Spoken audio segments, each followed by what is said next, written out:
doesn't overheat, and we can carry on.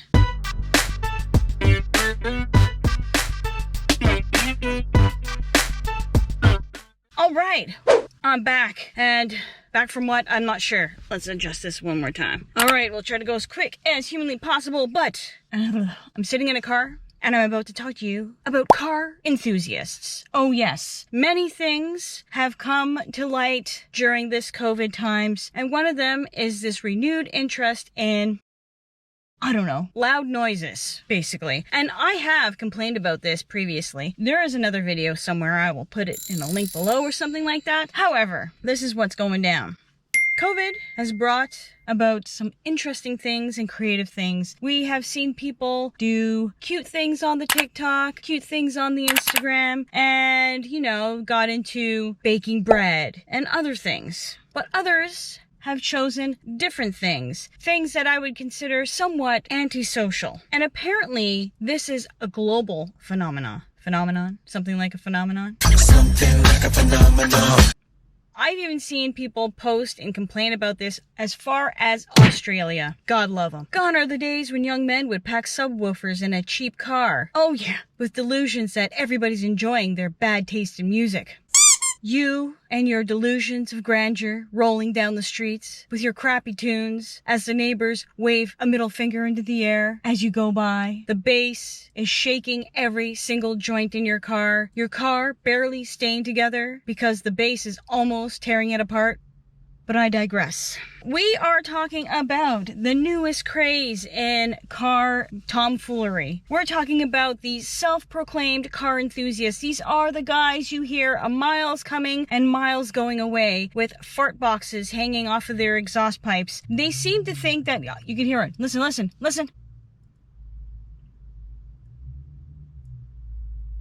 That is one of the losers.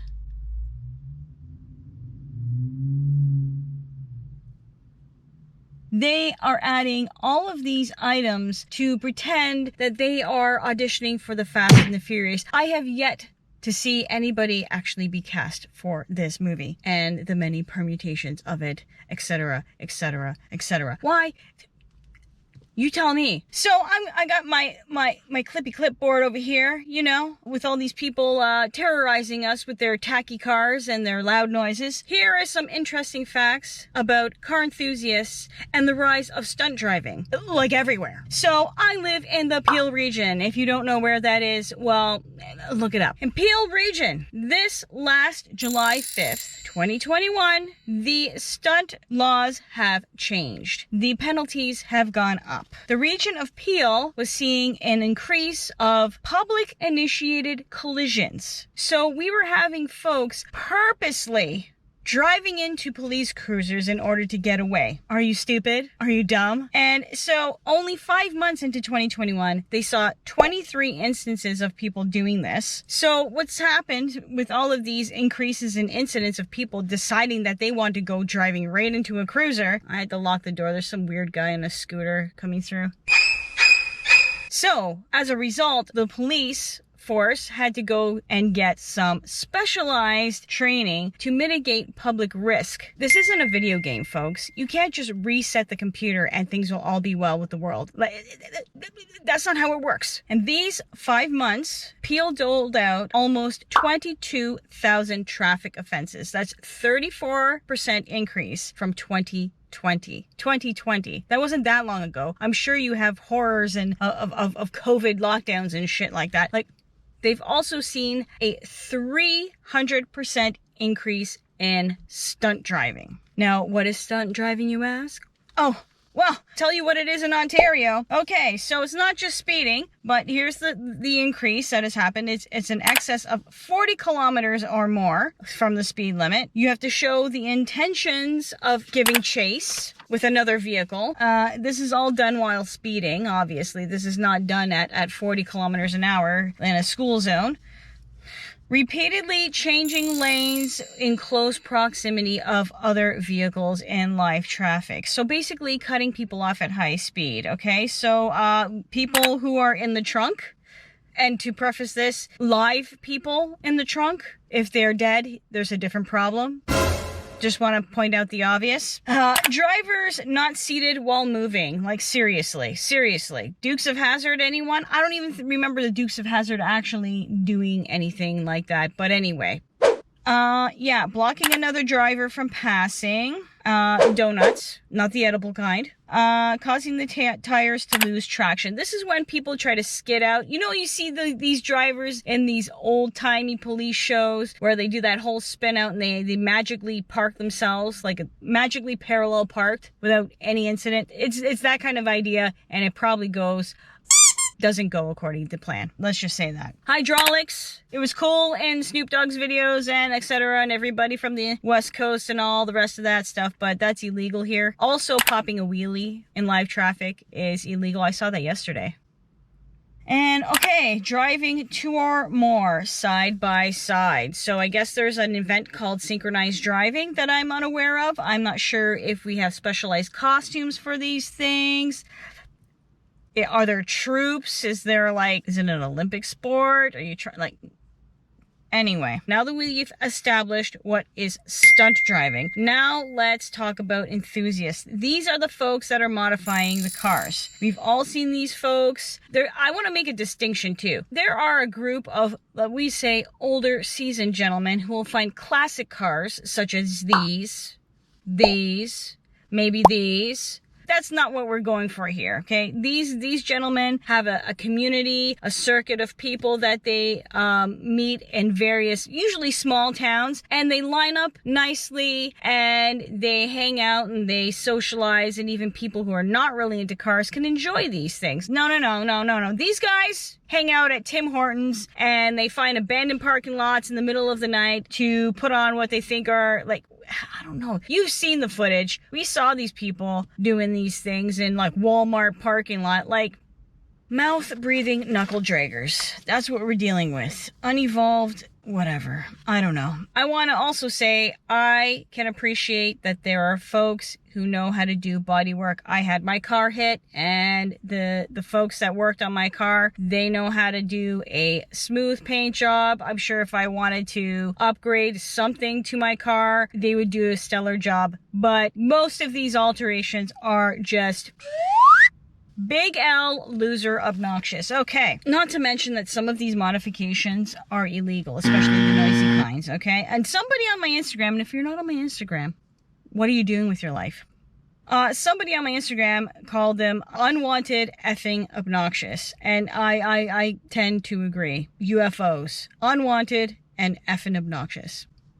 Hopefully there wasn't a copyright on that. We're going to go through a list of the most popular modifications that have been seen by the police and whatnot. I got an obnoxious car coming near me now. Hi! The first of these modifications is lowering the suspension. And here's the caveats. You cannot have the body of your car touch the ground, and it cannot touch your tires, obviously. And we did see an incident where a lowered car burning its tires because they didn't take into account that you would have some load bearing when you have a full car. So the passengers in the back were weighing down the back tires, causing friction, smoke, and potential accident. And they were on the highway, I believe. I'll put a link to that article. That was insane. Number 2, engine. There are a few things that you can get done that will maximize the efficiency of your engine. Some of them are legal. What's called turbocharge or supercharge, cool air intake. These are all help with the combustion of your engine. What you can't do is remove anything that helps your engine filter particles, carbon dioxide, and the rest of that. So you can't remove any of the sensors. You can't take in the what's called the charcoal canister, anything that catches vapor. Those must stay intact no matter what you do. Tinted windows. People get them done illegally anyway, but so you know and so you're clear is that the intensity of your back windows could be anything, so you can black those out, but your front windshield needs to be clear. So people should be able to see who you are. That car's coming back here. What the f***? Paint. you can paint your car anything you want, but you are supposed to actually tell your insurer and also change the color on your car permit. So that is something you really need to do. This girl is learning how to drive, and yeah, I'm getting annoyed. Tires and rims, they can be anything, but they have to be approved for highway use. I'm sure there's some parameters that folks who are selling them know about, but those are pretty much good to go. Colored lights. Now, what I've learned is that there are certain colored lights that are designated for certain vehicles. So for regular vehicles, they have to be white or amber. They can't be any other color, and they can't be flashing, you know, so no strobe lights. I mean, you're also competing with the emergency vehicles, which are the only vehicles that are allowed to have red lights. And green lights are for volunteer firefighters, which I've never seen, but that's in Ontario. And blue is for Mr. Plow. That name again is Mr. Plow. You can't cover or tint your white or any of your lights. So basically, there's nothing you can do other than get the white and the amber for your personal vehicle. The seats can be anything also, as long as they are approved for highway use. You can even put a racing harness, but why would you do that? Because you're a loser. Your exhaust. This is the bane of my existence. The bane of my existence for the last 2 years. I've been complaining about it from my city councilor. He said he's working on it. Really? Unnecessary noise and smoke are illegal. And when I see people making rebuttals on the Twitter, it's always some goon who's saying that he wants to know, what are the decibels? And are you showing the decibels that are being, emitted into the air and whatever else like that? You know what? It doesn't take a rocket scientist, and I know that the gene pool is wide and shallow here. If people who are living in residential neighborhoods are complaining, then that's too loud. I mean, the fact that it's illegal, the fact that it's aftermarket, the fact that you want something to sound like it's breaking down makes no sense to me at all. But anyway, and I think that these guys are trying to find out the decibel rating so they can find a loophole so they can continue to put these fart boxes onto their cars. So, next is the steering wheel and accessories. As long as your, everything is intact with your horn, your odometer, as long as the major instruments are intact, then you could change your steering wheel and add instruments. I don't know what these instruments are. Don't want to dig into it because I probably wouldn't buy them myself. Okay. I got better things to do. Spoiler and fin. Okay, well, apart from it being tacky, they must be secured, and there should be no mirror obstruction. But also, if you do put a spoiler and fins on your car, you're the equivalent of the girl who goes out in tights that are not really meant to be pants. You have bad friends. Plain and simple. Last thing is the nitric oxide or nitrous oxide. It's illegal. You can get fines, you can go to jail. Probably has something to do with extreme high performance that is probably not appropriate for public use. That's what I'm assuming. It's probably meant for race cars. I'm assuming that too. Let me know in the comments below if you know about this stuff and things. And honestly, if you're going to complain about me complaining, I don't care. Some of these, if not all of these modifications, need to be reported to your insurance broker. They will cause you to have higher premiums. And I know a lot of people avoid this because they don't want to pay. I get it, but you've already paid for these modifications. And I think it's probably worse when you get into an accident or you get pulled over by the police and then you have to report something that you should have reported in the first place. See where we're going? See how the BS rolls down the hill and becomes a big, massive mess. And I ain't cleaning it.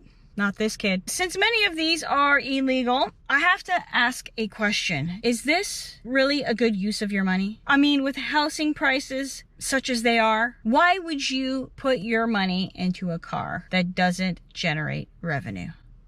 It's a tool. Yeah, you might want it to make it look nice and put some modifications, whatever. I don't see this as a good use of your money. In fact, I used to tell my sister when we were younger, see that guy over there with the souped up car and the crappy music? That guy is broke. Don't date him. I don't see the payoff. It's like, why are you aiming for negative attention? I know kids do that. When they get negative attention, it's still attention. So then they do the bad thing so they get more attention. Is this what this is? Are we regressing back to childhood issues? We might be onto something. I hope you found this informative. I'm sure in your regions there is just as many enthusiasts. It makes me gag. Enthusiasts in your neighborhood. Let me know where you're from and what you've been hearing in your neighborhood. See you next time, folks. Bye.